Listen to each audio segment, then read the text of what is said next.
Welcome back, everyone. Before we dive in, make sure you drop your thoughts and the lessons you took from this story in the comments. And don't forget to like and subscribe to Prime Tales Hub. Let's get into it. I was standing in the back of a packed gymnasium, watching a coach that 200 families had trusted completely get handed a trophy for Coach of the Year, and I remember thinking, in about 4 minutes, every person clapping for him is going to wish they'd looked closer at the man they were clapping for. By the end of this story, a marriage ends, a coaching career ends, and a woman who had no idea any of this was happening finds out the truth in front of 200 people, holding a trophy in one hand and an open envelope in the other. Stay with me. You're going to want to see exactly how we got to that gym, because almost nobody in that room saw it coming, including me, for longer than I'd like to admit. My name is Ryan. I'm 34 years old. For most of my life, I believed if you build something with your own two hands, a house, a career, a marriage, it stays standing for it. I run construction projects across the Charlotte Metro, uptown high-rises, South End renovations. I know what a solid foundation looks like. I know what it sounds like when something's already cracked from the inside, long before the walls ever show it. I just never thought I'd hear that sound coming from my own kitchen. To understand how we ended up in that gymnasium, you have to go back about 5 months, to a marriage that, from the outside, looked completely fine. Not perfect. Nobody's is. But fine. Stable. The kind of life where nobody asks you if everything's okay, because there's nothing visible to ask about. Megan and I had been married 7 years, 2 kids, a house. The kind of life nobody questions because there's nothing on the surface to question. So here's what you need to know going in, because I want you piecing this together the same way I had to. There's a man in this story almost nobody suspected. Not me, not his own wife, not a single parent on that team, not even the league that had spent 2 seasons putting him in front of their kids 3 nights a week. There's a moment in a dark kitchen that changes everything, long before anyone else knows it happened. There's a piece of evidence that took me 5 weeks to find, hidden in a place so obvious I almost didn't think to look there. And there's a name from 2 seasons earlier, buried in an old roster archive, that's going to matter a lot more than you'd expect by the time we get to that gym. Who was my wife really talking to every night? Why did it take me as long as it did to see what was right in front of me? And when I finally did confront it, why did I choose to do it in the most public way possible, instead of behind closed doors, the way almost everyone would tell you to handle something like this? Let's go back to where it actually started. I met Megan when I was 26, at a mutual friend's barbecue, and what got me wasn't anything dramatic. It was that she remembered small details about people. She'd ask someone how their mom's surgery went 3 weeks after they'd mentioned it once in passing, and you could see it land on people, that feeling of being actually seen by someone who didn't have to bother remembering. I used to tell people that was her whole personality, distilled into one habit. She paid attention. It's part of why this whole thing has been so hard to make sense of, honestly. The woman who noticed everything about everyone else became, somewhere along the way, someone I couldn't read at all. We dated 2 years, married at 28 in a small ceremony at her parents' church, 80 guests, a reception in the fellowship hall with a borrowed sound system, and a DJ who was somebody's cousin doing it as a favor. I was climbing fast in construction project management by then, foreman to supervisor to PM in under 6 years, picking up bigger contracts across Charlotte's growing skyline, the kind of momentum where every year looked noticeably different from the one before it. Megan taught elementary school for a while after we got married, then stepped back to part-time once Jacob was born, and again once Lily came along 2.5 years later. We bought a house in a quiet subdivision outside the city, 3 bedrooms, a yard big enough for a swing set, a street where every other house had the same builder-grade shutters because the whole neighborhood went up around the same time. Nothing extravagant, just stable, the kind of life where you stop noticing how good you have it because it's just what every day looks like, and you assume it'll keep looking that way unless something dramatic happens to it. Jacob took to basketball around age 7, the obsessive way some kids latch onto a sport, replaying highlight reels on his tablet before bed, shooting free throws in the driveway until the streetlights came on, and Megan had to call him in twice before he actually listened. By 10, he'd made a competitive travel team that practiced 3 nights a week and traveled most weekends during the season, the kind of commitment that ends up restructuring an entire family's calendar around one kid's sport, whether you mean for it to or not. That's where Trevor Ramsey came into our lives. Trevor coached the team. He wasn't somebody I'd known before Jacob made the roster, just another parent-adjacent adult who entered our orbit because our kids ended up on the same team, the way that happens with travel sports. He was the kind of coach parents liked before they even had a specific reason to. Patient with the kids who weren't naturally gifted, never the type to bench a struggling 8-year-old without explaining why in a way the kid could actually hear. Quick to text the group chat back when you had a scheduling conflict. He ran a tight practice but never raised his voice doing it.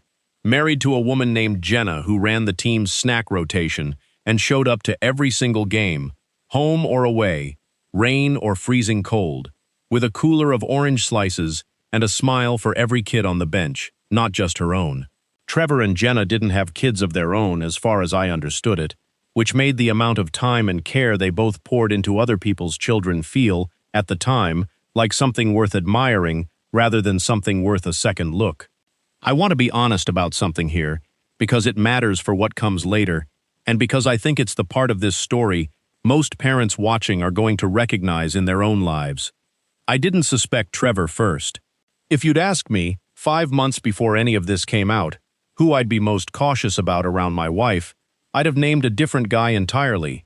A team dad named Mike Dunlop, who sat a little too close to Megan at games, laughed a little too hard at things that weren't that funny, and once offered to grab her a drink at a weekend tournament in a tone that made me watch him a beat longer than I needed to. I clocked Mike early and kept clocking him for months. I never once clocked Trevor. That's going to matter a lot in a few minutes, and it's going to matter even more by the end of this story. Here's where I'll admit the first real crack, even though at the time I told myself it was nothing.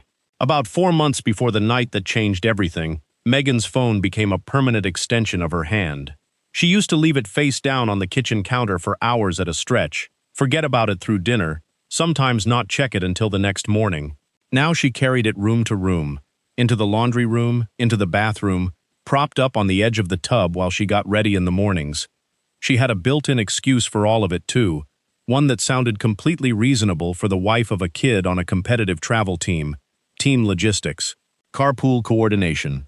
Schedule changes that come up constantly when you're juggling 3 practices a week and weekend tournaments 2 hours away.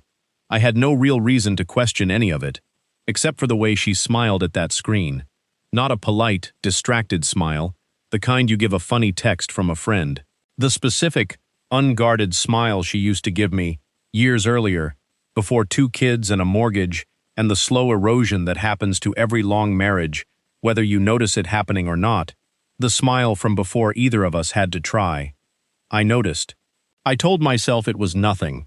I had a job site eating 60 hours a week out of me that fall, a deadline that kept slipping no matter how many extra Saturdays I put in, and some part of me genuinely didn't want to become the husband who turns every late-night text into an interrogation. I'd seen that guy at other people's barbecues, the one checking his wife's phone over her shoulder, asking who texted, making everyone in the room a little uncomfortable. I didn't want to be him, so I let it slide, repeatedly, for months. That belief held for almost 4 months longer than it should have. And then came the night in the kitchen. It was a Tuesday, a little after 1 in the morning, when I woke up and reached across the bed out of habit and found Megan's side empty. I lay there a minute telling myself she was probably checking on Lily, who'd had a slight fever that week and had woken up twice already crying for water. But the house stayed too quiet for that. No footsteps on the stairs, no creak of a door, no running tap. A house has a particular silence when nobody's moving through it, and that's the silence I was lying in. I got up. The hallway light was off. Both kids' doors were closed and undisturbed. I checked, quietly, pushing each one open an inch to make sure. But downstairs, a thin line of light spilled out from under the kitchen door, and as I came down the stairs in sock feet, I heard something I hadn't heard from my wife in longer than I wanted to admit. A low, private laugh, soft and quick, the kind you save for someone you don't want overheard, not the kind you let slip out loud in an empty house at 1 in the morning unless you've forgotten, just for a second, that you're not actually alone. I stood at the bottom of the stairs for a moment before I pushed the door open. Part of me, even then, was hoping I'd find something boring on the other side of it. A recipe video, a group text about something funny one of the kids said at practice, anything that would let me go back to bed feeling stupid for getting up in the first place. She was sitting at the island in the dark, the only light in the whole kitchen coming off her phone screen. Her face lit up in that same unguarded way I'd been noticing and ignoring for months. She was smiling at whatever was on that screen the exact way she used to smile at me, back before either of us had to try, back before bedtime routines and mortgage payments and the particular exhaustion that settles into a marriage somewhere around year 5 or 6. She didn't hear me until I was almost at the island. When she looked up, the smile dropped off her face so fast it was its own kind of confession, faster than any words could have been. "Who is that?" I said. Not really a question. A statement waiting to be confirmed. "Nobody," Megan said, already flipping the phone face down on the counter, the screen going dark against the granite. "Couldn't sleep, just sorting out the away game carpool with Coach Trevor for Saturday." At 1 in the morning, smiling like that, at a carpool schedule. "Ryan, let me see your phone." That's the moment I want you to remember, because it's going to come back later in a way that surprised even me. I had real hard evidence sitting 4 feet away from me, a phone face down in the hands of a woman who'd been laughing alone in a dark kitchen at 1 in the morning, and I let myself get talked out of looking at it in under 30 seconds. She didn't hand it over. She picked it up off the counter, held it flat against her chest with both hands like she was protecting something fragile, and looked at me with an expression that wasn't guilt at all. It was irritation. Like I was the one being unreasonable, standing there in my own kitchen asking a question any husband would ask. "It's nobody serious. You're being insecure right now. You know that, right? I can't even text the coach about Jacob's schedule without you turning it into an interrogation." I stood there a second longer, running through everything I could say next, and landing on nothing that didn't sound exactly like the controlling husband cliché she'd just accused me of being. So I didn't say anything else. I went back upstairs. She came up about 20 minutes later, slid into bed without a word, and neither of us brought it up again that week. We had breakfast the next morning like nothing had happened. I drove Jacob to practice that Thursday and watched Trevor run a normal drill with a normal group of normal kids, and told myself, one more time, that I was being paranoid. But something in me had shifted that night, quiet and permanent, the way a hairline crack shifts the load on a structure long before it ever shows up on the surface. I started watching more carefully, not confronting again, just watching, the way you'd watch a wall you suspected was settling wrong, checking it every few days without saying anything to anybody. Here's where a red herring almost cost me 5 extra weeks of certainty I should have had much sooner. I watched Mike Dunlop. I noticed which games he sat near Megan at, who he texted during timeouts, whether his own wife seemed to notice the same small things I did. I spent close to 3 weeks quietly building a mental case against a man who, as far as I can tell to this day, never actually did anything wrong beyond being a little too friendly at a couple of tournaments. I was looking in entirely the wrong direction, and that wrong direction nearly cost me the chance to catch the right one before it went any further than it already had. It was an ordinary Saturday afternoon that broke the case open, and it had nothing to do with Mike. We were at the house, Megan in the kitchen starting dinner, and Jacob grabbed her phone off the counter to check the time of Monday's practice. I leaned over to help him navigate the home screen, mostly out of habit, and that's when I saw it. An app icon labeled Team Schedule, sitting exactly where you'd expect a parent's carpool app to sit, except the icon didn't match the team's actual scheduling app, which I'd had installed on my own phone for over a year and would have recognized instantly. This one had a slightly different shade of blue, a different font on the little calendar graphic. A copy, not the real thing. I didn't say anything. I helped Jacob find the practice schedule on a different app and handed the phone back to Megan when she reached for it, and I went outside under the pretense of checking the gutters, and I stood there for a long 10 minutes turning that mismatched icon over in my head. That night, after Megan was asleep, I picked up her phone off the nightstand. She'd never changed her passcode in 7 years of marriage, a string of digits I'd known since before we were even engaged, something she'd clearly never once thought she'd need to hide from me. I opened the real scheduling app first, just to confirm what I already suspected, and then I tapped the imposter icon sitting one row below it. 14 months of messages opened up in front of me. Photos, hotel confirmations on nights she'd told me, specifically, that she was driving Jacob to away tournaments solo, while I covered a job site inspection, or worked a weekend shift. And every single name attached to every single message, going back over a year, was Trevor, our son's coach. The man whose wife packed orange slices for every kid on that bench, including mine, every single Saturday for 2 full seasons. I want to be honest about the exact moment that hit hardest, because I think anyone who's lived through something like this will understand it immediately. It wasn't the volume of messages, even though 14 months is a long time to sit with once you actually see the math laid out in a thread. It was a single photo, time-stamped from a hotel room 3 towns over, dated the exact same night Megan had told me she was solo with Jacob at an away tournament. The same tournament, specifically, where I'd offered to come along that weekend, and she'd told me not to bother, that she had it handled, that I should rest up for a job site inspection scheduled for Monday morning. I remembered that conversation almost word for word, because at the time it had felt like her being considerate of my schedule. Sitting there at 1 in the morning with her phone in my hand, it felt like something else entirely. She hadn't just lied to me that one night in the kitchen. She'd used our actual son's basketball schedule as cover, repeatedly, across 14 separate months, and the man helping her do it was the same man 200 families across that league trusted to coach their kids 3 nights a week without a second thought. I sat with what I'd found for 9 days before I told a single soul, and I want to walk you through exactly why, because it wasn't hesitation on my part. It was strategy, the same kind I use on a job site when I find a problem I'm not ready to raise yet. You don't announce a structural failure the moment you spot it.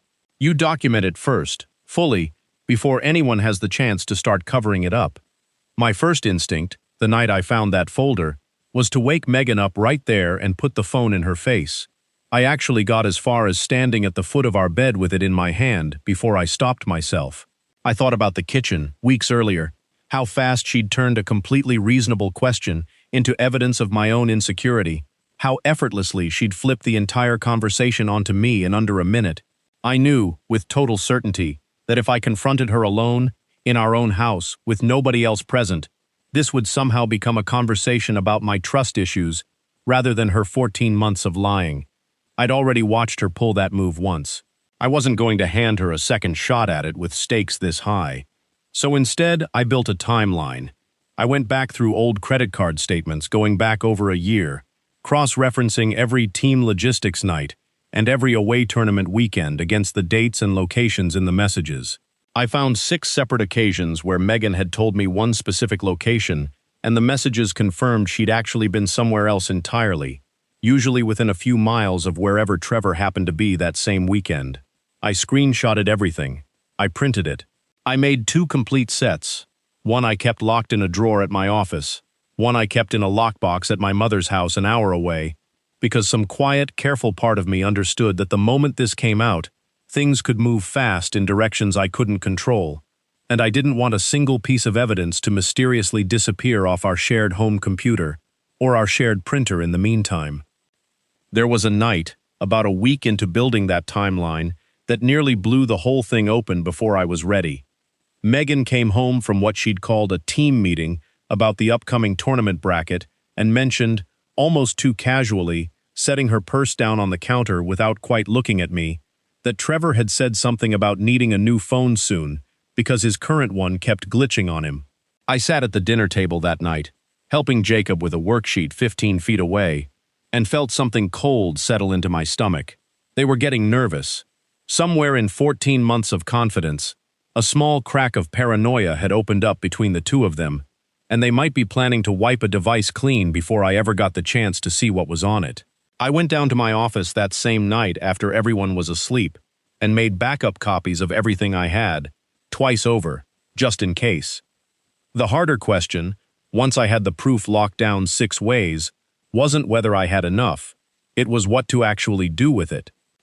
I thought, briefly and seriously, about a quiet conversation, just Megan and me, no kids in the house, laying every page of it out on the table and letting her decide what came next. The same way I'd tried once before with a different folder of evidence months earlier in my own head. Before any of this had escalated this far, I drafted that conversation a dozen different ways, in the shower, in the truck, lying awake at 2 in the morning, and abandoned every version of it for the same reason. A private confrontation hands the person caught full control of how the story gets told afterward. Megan could tell her sister, her mother, her closest friends, whatever version she wanted, on whatever timeline she wanted, and I'd spend the next several months getting quietly recast in everyone's eyes as the controlling husband who blew up a perfectly fine marriage over a misunderstanding. The same exact move she'd already tried on me in our own kitchen, with 4 short words. I'd watched her do it once on a small scale, in a room with nobody else listening. I wasn't interested in finding out what she could do with it on a larger one, with an entire extended family and friend group as the audience. There was also Jenna to think about, and honestly, the more I sat with all of it, the more she became the center of the whole decision, rather than Megan or Trevor. A woman who, as far as I could tell from every angle I checked, had absolutely no idea any of this was happening, who showed up to every single game, home or away, freezing cold or pouring rain, with a cooler of orange slices for kids that weren't even hers, while her own husband used away game logistics as cover for something else entirely. She deserved to find out the truth in a way that couldn't be softened, reframed or talked around by either Trevor or Megan before it ever reached her ears in their own carefully managed version. The decision crystallized for me about 2 weeks before the season's award banquet, when I found out, almost by accident, from another team parent mentioning it offhand in the group chat, that Trevor was being nominated for Coach of the Year. The league sends a formal notification when a coach is up for recognition. Parents get invited to a banquet to celebrate the season's end, and for the first time all year, the entire team and both coaching families would be in one room together, off the court, dressed up, with nobody rushing off to catch a 6 a.m. tournament the next morning. I remember sitting in my truck in a job site parking lot, reading that notification on my phone during a lunch break, and feeling something settle into place that hadn't been there before. Not anger exactly, something steadier and quieter than that. The same feeling I get on a site when an inspector points at a beam and says, flatly, "That's not going to hold." You don't yell at a beam when you hear that. You start figuring out exactly what it's going to take to bring the whole structure down safely, in front of the people who actually need to see it happen, rather than letting it collapse on its own timeline and bury someone underneath it. I printed the full timeline, every message, every photo, every credit card statement lined up next to the location Megan had given me at the time. I sealed it in a plain manila envelope, and I waited. There's one more thing that happened in those final 2 weeks worth sitting with, because it's the kind of detail that should make any parent watching this uneasy in the same way it made me. While double-checking dates against the team's old roster archive, something the league keeps publicly posted online for record-keeping, I found a name from 2 seasons earlier. A different mother on a different travel team Trevor had coached before joining ours, who'd abruptly pulled her son off the roster mid-season with no public explanation given to anyone, no farewell post in the group chat, nothing. I couldn't prove a single thing connected to it at the time. I never reached out to her. But I sat with that name for a long while, turning over the very real possibility that whatever had happened with Megan wasn't the first time this had happened at all, and that the trust 200 families across 2 different seasons had placed in one man might have a longer, quieter history than any of us had any reason to know about. That possibility is the one I want you to sit with for a second too, because it's coming back later in this story in a way I genuinely didn't expect when I first started building that timeline at my kitchen table, week after week, trying to do this the right way instead of the fast way. The banquet was held on a Friday night in the same gymnasium where Jacob had played all season. The bleachers folded up against the walls and round tables set up across the actual court. White tablecloths thrown over them like that could make plastic folding tables look like something else. A slideshow looped on a projector screen at the front, team photos from the first practice in August, sweaty post-tournament shots from the fall, a kid mid-layup frozen at the top of his jump, 200 parents and players in their good clothes instead of jerseys, the whole room smelling faintly of the catered chicken dinner that had been served an hour earlier. Trevor's name came up early in the program for Coach of the Year, read off by the league commissioner standing at a podium set up near half court. Jenna sat 2 tables over from us, glowing in a way I genuinely felt something for, already half out of her seat to clap before his name was even fully out of the commissioner's mouth. She'd told another mom near us, loud enough for half the table to hear, that Trevor had been so nervous about the nomination all week, like he didn't think he deserved it. I remember thinking, watching her say that she had absolutely no idea how right and how wrong that nervousness actually was. I waited until Trevor was standing at the podium, trophy already in one hand, midway through some gracious little speech about what the team meant to him, about the parents who'd driven hours to away tournaments, about Jenna specifically, who he thanked by name for holding everything together behind the scenes. I remember that line landing on me harder than almost anything else that night, because of exactly how true it was, and exactly how little he understood what he was actually admitting to in front of 200 people who had no idea what he meant by it. I got up from our table. Megan grabbed my arm, quiet, urgent, asking what I was doing, and I didn't answer her.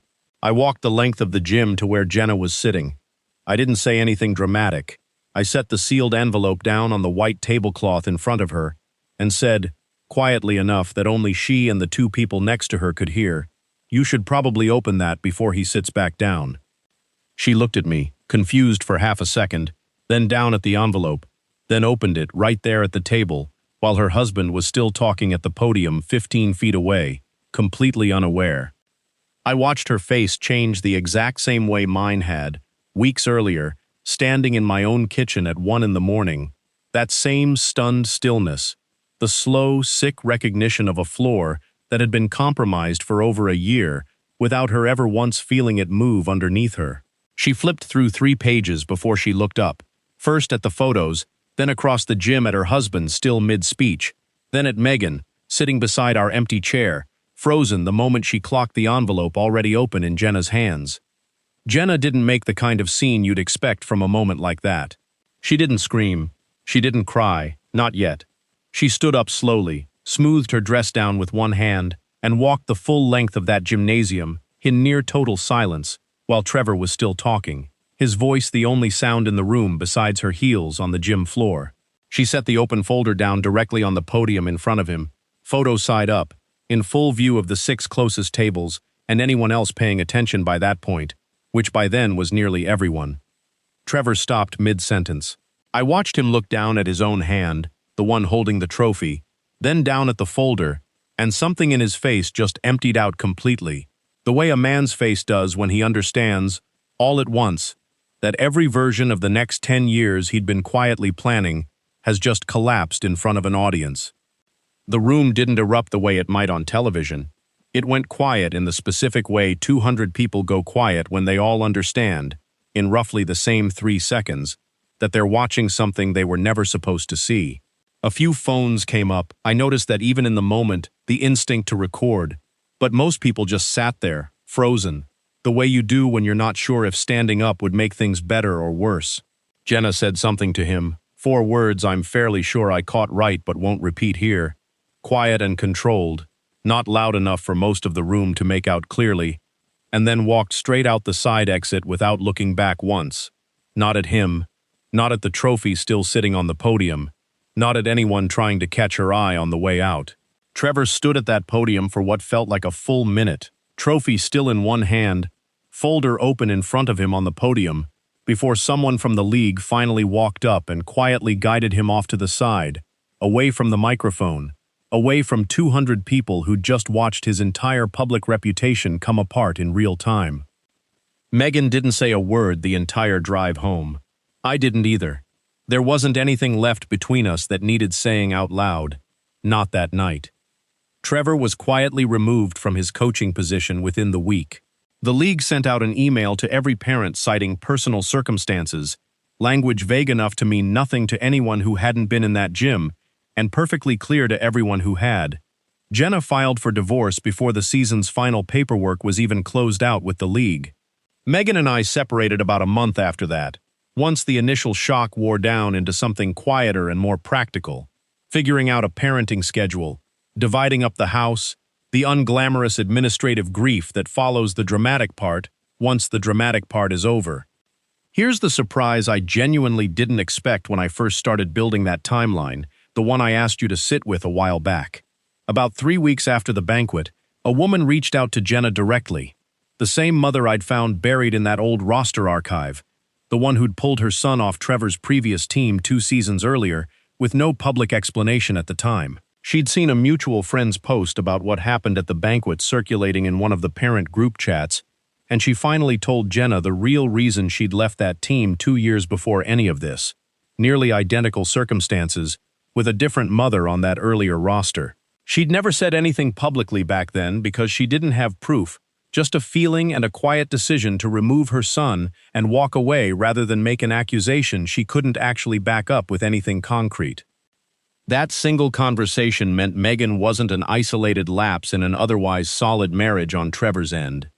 She was, as far as anyone could piece together afterward, at minimum the second documented pattern, in a role that put him in trusted daily contact with families who had absolutely no reason to look twice at him.